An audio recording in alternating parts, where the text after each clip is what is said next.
Mga kabayan, kung ikaw ay OFW dito sa UAE, mahalagang malaman kung ano yung tinatawag nating outpass o exit permit. Marami kasi yung nagtatanong dito ngayon. So ito yung mga tanong nila kadalasan. Pwede ba akong umuwi kahit expired na yung visa ko? Kabusog, paano na kung na-cancel ang visa ko? Or paano naman kung may overstay ako? So sa video ito, pag-uusapan natin kung ano talaga yung outpass at sino ay yung mga dapat mangailanganin nito. At ano yung mga requirements at kung paano ito makukuha ng legal dito sa UAE. So tara, simulan na natin. Ano ang outpass? So ano ba talaga yung outpass? Ang outpass ay isang exit permit. Ay isang official documents na ini-issue ng UAE Immigration. Layunin nito na payagan ng isang tao na makalabas ng UAE ng legal kapag may immigration issue.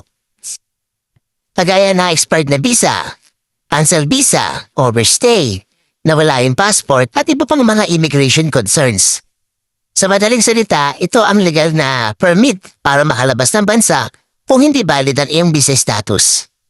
So sino naman ang pwede mangailangan ng outpass?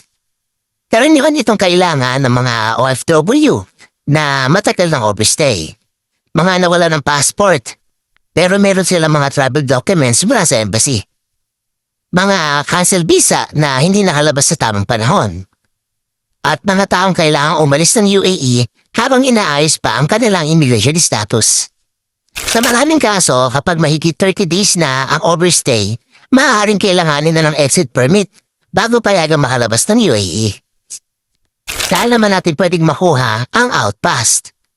Kung Dubai visa holder ka, pwede ka mag-check sa Amir Center or sa DDRFA office. Kung ang visa mo naman ay wala sa ibang Emirates tulad ng Abu Dhabi, Sharjah, Ajman, Ras Al Khaimah, Fujairah o Al Quwain, pwede tayo mag-check sa ICP Smart Services o sa mga authorized na typing center or immigration offices. Depende ito sa Emirates kung nasaan nakarehistro ang iyong visa. At ito naman yung mga karaniwang requirements. So makinig mabuti ha. Karaniwan, hinihingi ang original passport o travel documents.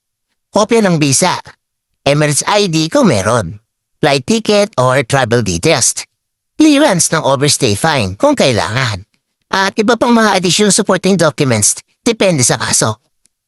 Mahalaga ang kumpletuhin muna ang requirements bago mag-apply upang maiwasan ang mga delay. Magkano naman ang overstay o ang fine ngayon? Kasi sa pinakahuling UAE immigration updates, ang overstay fine ay 50 dirhams kada araw